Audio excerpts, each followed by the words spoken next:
നമസ്കാരം. വാർത്താ സമ്മേളനം യൂട്യൂബ് ചാനലിൽ അല്പം രാഷ്ട്രീയം പറയുന്നതിന്റെ കൂട്ടത്തിൽ ഒരു വലിയ വിശേഷം ഇന്ന് ഞാൻ പറയുകയാണ്. ഒരുപക്ഷെ ഇതുവരെ ആരും കേൾക്കാത്ത ഒരു രാഷ്ട്രീയ വിശേഷമാണ് ഇന്ന് എനിക്ക് നിങ്ങളോട് പറയുവാനുള്ളത്. ഇത് കേൾക്കുമ്പോൾ നിങ്ങളിൽ പലർക്കും ഇത് അവിശ്വസനീയമായി തോന്നിയേക്കാം. പക്ഷേ ഇത് ഒരു സത്യമാണ്.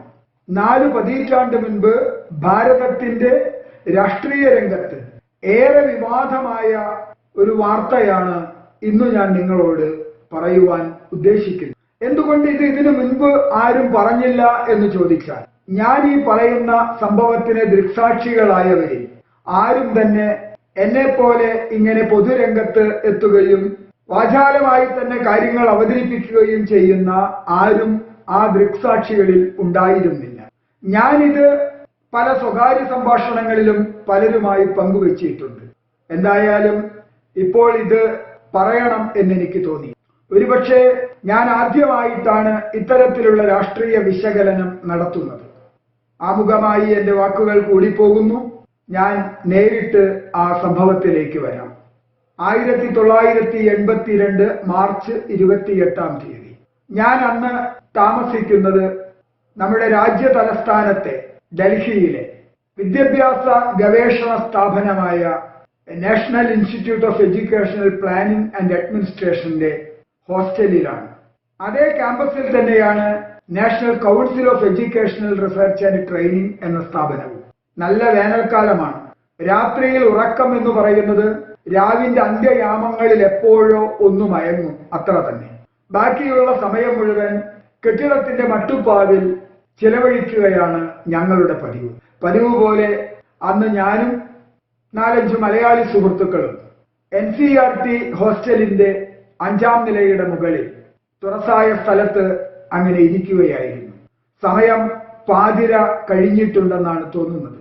ആ സമയത്താണ് NCERTയുടെ പ്രധാന പടിവാതിലിന്റെ മുൻപിൽ ഒരു വാഹനത്തിന്റെ വെളിച്ചം കാണുന്നത്. അന്നത്തെ കാവൽ ചുമതലയുണ്ടായിരുന്നത് കാഞ്ഞിരപ്പുഴക്കാരൻ മോഹനേട്ടനായിരുന്നു. മോഹനേട്ടൻ ഉടനെ തന്നെ ടോർച്ചുമെടുത്ത് താഴേക്ക് ഇറങ്ങി. ഞങ്ങൾ നോക്കുമ്പോൾ പടിവാതിൽ തുറന്ന് ആ വാഹനം അകത്തേക്ക് വരികയാണ്. അത് ഒരു വെളുത്ത അംബാസിഡർ കാറായിരുന്നു. ആ സമയത്ത് NCERT ക്യാമ്പസിനുള്ളിലേക്ക് അങ്ങനെ വാഹനങ്ങൾ വരുന്നത് പതിവല്ല. അതുകൊണ്ട് എന്താണ് കാര്യം എന്നറിയാൻ ഞങ്ങളും താഴേക്ക് ഇറങ്ങി. 2ാം നിലയിലെത്തിയപ്പോൾ ഡോക്ടർ കൗൾ സാറിന്റെ മുറിയുടെ മുന്നിൽ ശുഭ്രവസ്ത്രധാരിയായ ഒരു യുവതി നിൽക്കുന്നു. 2-3 വയസ്സ് പ്രായമുള്ള ഒരു കുഞ്ഞിനെ മാറോടടുക്കി പിടിച്ചിട്ടുണ്ട്. ആ യുവതി ആകെ ഭയന്ന് വിറച്ചിരിക്കുന്നുവെന്ന് അവരുടെ മുഖഭാവവും ശരീരഭാഷയും വ്യക്തമാക്കുന്നു. അവർ വളരെ വേവലാതിയോടെ കൗൾ സാറിന്റെ വാതിലിൽ മുട്ടിക്കൊണ്ടിരിക്കുന്നു. ഉടനെ തന്നെ വാതിൽ തുറന്ന് കൗൾ സാർ പുറത്തേക്ക് വന്നു. കൗൾ സാറിനെ കണ്ടതും ആ യുവതി പൊട്ടിക്കരഞ്ഞുകൊണ്ട് എന്തൊക്കെയോ പറഞ്ഞു. അവർ പറഞ്ഞതിന്റെ പൊരുൾ എന്തായിരുന്നുവെന്ന് ഞാൻ മനസ്സിലാക്കി. എന്നെ അവർ കൊല്ലാൻ ശ്രമിക്കുന്നു. എന്റെയും മകന്റെയും ജീവൻ അപകടത്തിലാണ്. ഞങ്ങളെ രക്ഷിക്കണം.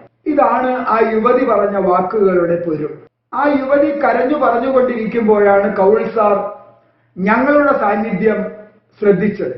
ഉടനെ തന്നെ അദ്ദേഹം ഞങ്ങളോട് പറഞ്ഞു, പോയിക്കോളൂ, എന്തിനിവിടെ നിൽക്കുന്നു, നിങ്ങൾ നിങ്ങളുടെ മുറികളിലേക്ക് പോയിക്കോളൂ.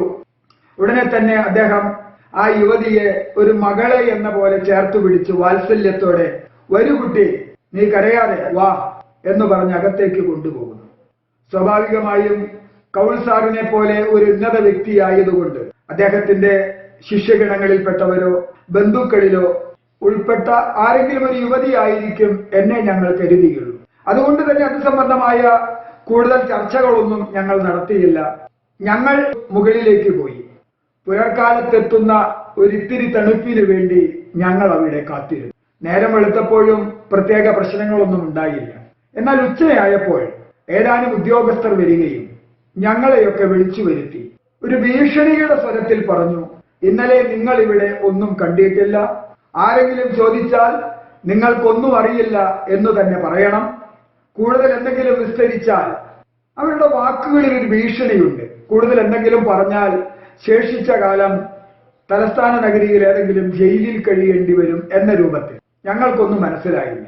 എന്നാൽ പിറ്റേ ദിവസത്തെ പത്രത്തിലാണ് ഞങ്ങൾ ആ വാർത്ത അറിഞ്ഞത്. അത് ഞങ്ങളുടെ NCERT ക്യാമ്പസിനുള്ളിൽ വന്നതോ അല്ലെങ്കിൽ NCERT ക്യാമ്പസിന്റെ പേരോ ഒന്നുമില്ല. പക്ഷേ ആ വാർത്തയിൽ പറഞ്ഞ വ്യക്തി, ആ വ്യക്തിയെയാണ് ഞങ്ങൾ ആ രാത്രിയിൽ കണ്ടത് എന്നതുകൊണ്ട് ഞങ്ങൾ 4-5 പേരല്ലാതെ മറ്റാരും അതിന് ദൃക്സാക്ഷികൾ ഉണ്ടായിരുന്നില്ല. അതുകൊണ്ട് തന്നെ അക്കാര്യങ്ങളൊന്നും വാർത്തയിൽ വന്നതുമില്ല. പിറ്റേ ദിവസത്തെ, അതായത് ഈ സംഭവം നടന്നതിന്റെ 2ാമത്തെ ദിവസമാണ് ലോകം ആ വാർത്ത അറിഞ്ഞത്. എന്താണ് ആ വാർത്ത? ഭാരതത്തിൽ ഏറ്റവും സുരക്ഷയുള്ള വീട്ടിൽ നിന്ന് വിധവയായ ഒരു യുവതിയും കുഞ്ഞും അവരുടെ ജീവനെ രക്ഷിക്കാൻ വേണ്ടി പാതിരാത്രിയിൽ ഓടിയിറങ്ങി രക്ഷപ്പെട്ടു എന്ന വാർത്ത. ആ യുവതി പത്രക്കാരോട് പറഞ്ഞതായി അന്നത്തെ പത്രങ്ങളിൽ വന്ന വാർത്ത ഇങ്ങനെയായിരുന്നു: എനിക്ക് എന്റെ അമ്മയേക്കാൾ സ്നേഹവും ബഹുമാനവും ഉണ്ടായിരുന്നു എന്റെ അമ്മായിയമ്മയോട്. എന്നിട്ടും അമ്മായിയമ്മ എന്തിനാണ് എന്നെയും കുഞ്ഞിനെയും വീട്ടിൽ നിന്ന് പുറത്താക്കിയത് എന്നെനിക്കറിയില്ല. എപ്പോൾ അമ്മായിയമ്മ തിരിച്ചു വിളിച്ചാലും ഞാൻ ആ വീട്ടിലേക്ക് പോകും എന്നതാണ് അന്ന് ആ യുവതി പറഞ്ഞതിന്റെ സാരാംശം. അങ്ങനെയാണ് പത്രങ്ങളിൽ വന്നത്. ആരാണ് ആ യുവതി എന്ന് നിങ്ങൾ സംശയിക്കുന്നുണ്ടാകാം. ഞാനിപ്പോൾ എന്തായാലും ആ പേര് പറയുന്നില്ല. ഈ സംഭവത്തെക്കുറിച്ചും ഇതിന് ശേഷമുണ്ടായ കാര്യങ്ങളെക്കുറിച്ചും വളരെ വിശദമായി നമുക്ക് പിന്നീട് ചർച്ച ചെയ്യാനുണ്ട്. ഇപ്പോൾ നിങ്ങൾ മനസ്സിലാക്കുക, 1982 മാർച്ച് 28-ാം തീയതി ഭാരതത്തിൽ ഏറ്റവും സുരക്ഷയുള്ള വീട്ടിൽ നിന്ന് തന്റെയും തന്റെ കുഞ്ഞിന്റെയും ജീവൻ രക്ഷിക്കാൻ വേണ്ടി ഓടി രക്ഷപ്പെട്ട ഒരു യുവതിയുടെ മനസ്സിലുണ്ടായ വേവലാതി, ആ പിഞ്ചു കുഞ്ഞിനുണ്ടായ അരക്ഷിത ബോധം. ആ പിഞ്ചു കുഞ്ഞിന് നല്ല പനിയായിരുന്നു. പിന്നീടാണ് നമ്മൾ അറിയുന്നത്, കൗൾ സാർ അവരെ ഒരു ഹോട്ടലിലാക്കി. ആ സ്ത്രീ ആ ഹോട്ടലിൽ താമസിക്കുന്നു. കുഞ്ഞിന് നല്ല പനിയായതുകൊണ്ട് ആ യുവതിയുടെ അമ്മയുടെ അടുക്കലേക്ക് മാറ്റി എന്നൊക്കെ പിന്നീട് ഞങ്ങൾ അറിഞ്ഞു. ആ അമ്മായിയമ്മ തിരിച്ചു വിളിക്കും എന്ന് ആ മരുമകൾ പ്രതീക്ഷിച്ചു. പക്ഷേ ഒരിക്കലും ആ അമ്മായിയമ്മ തിരിച്ചു വിളിച്ചില്ല. ആ അമ്മായിയമ്മ പിന്നീട് സ്വന്തം അംഗരക്ഷകരുടെ വെടിയേറ്റ് പിടഞ്ഞു മരിച്ചു.